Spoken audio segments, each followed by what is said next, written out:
Et on commence ce feuilleton 2012 avec François Hollande, toujours au fait des sondages à gauche qui engrangent un soutien de plus, celui de Jacques Attali, l'économiste. Il estime que c'est le meilleur rassembleur pour 2012. Il faut se souvenir que c'est Jacques Attali lui-même qui l'avait fait entrer à l'Élysée comme conseiller du président Mitterrand en 1981.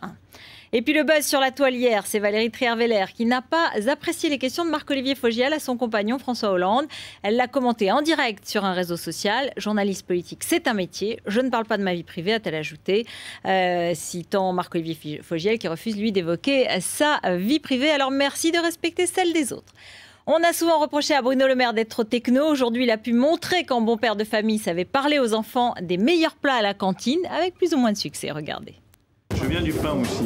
Est-ce qu'on a le droit de prendre un fruit sur la fin? Et vous prenez pas de salade? Non, t'aimes pas la salade.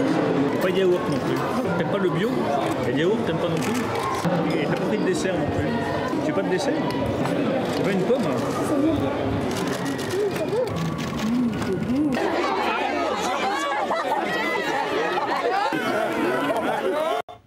Voilà, et l'œil de Benjamin maintenant, c'est sur Jean-Louis Borloo, bien sûr.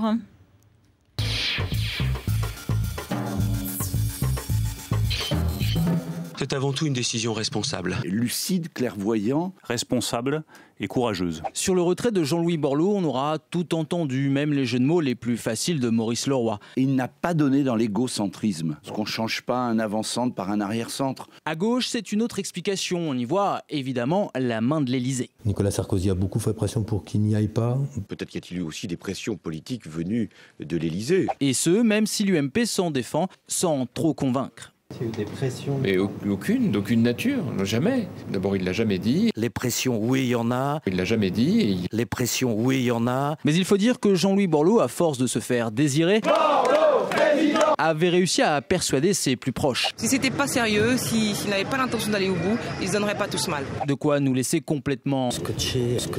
Oui, on aura tout entendu, seulement à force de si je me sens capable. Jean-Louis Borloo aurait certainement dû s'écouter un peu plus tôt. Je suis pas né en me disant j'ai envie d'être candidat à l'élection présidentielle. Je suis pas né en me disant j'ai envie d'être candidat à l'élection présidentielle.